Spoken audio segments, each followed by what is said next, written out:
I started by taking weekend jobs, playing the piano with 3 or 4 other musicians. Dad was very particular about where I played and how I earned money, not only because I was so young, but because of his dreams of a serious concert career for me. He would drive me out beforehand to have a look at the place that wanted to hire us. It had often looked like any other innocent ice cream parlour, and he'd give his approval. What he didn't know was that there was a speakeasy back room where all the dancing and drinking went on. For this was still during Prohibition. I can still recall the first time I ever saw a lady smoke. It was actually in one of those ice cream parlours.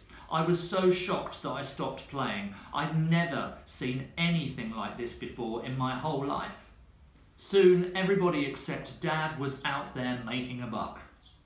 At the end of the week, we'd all sit in the kitchen, put our salaries on the table and budget our incomes to keep the family going.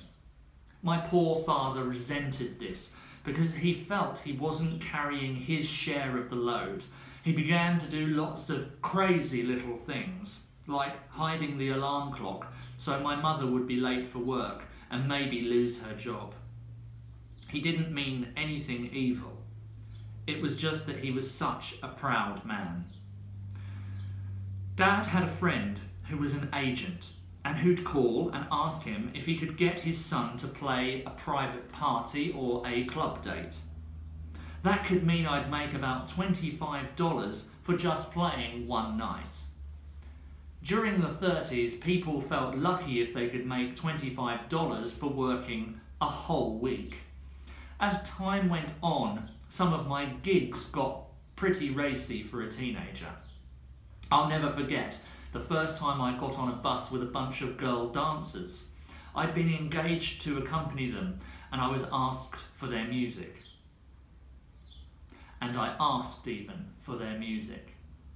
They all had the same routine, waltzes and slow numbers for the first time they came out, foxtrots for the second time, and something fast as lightning for their third appearance.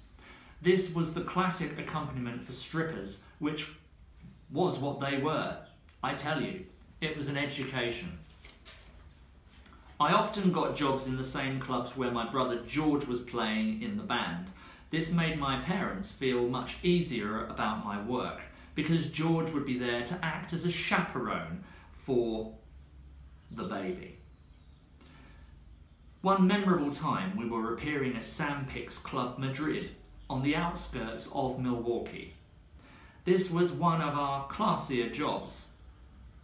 The big nightclubs of the day all had orchestra plus a floor show featuring a pop singer or a prima donna who did the light opera numbers and a blues singer who sang songs like Body and Soul and Love for Sale. My job was to accompany the singers as they went around the room between shows, singing requests from the audience.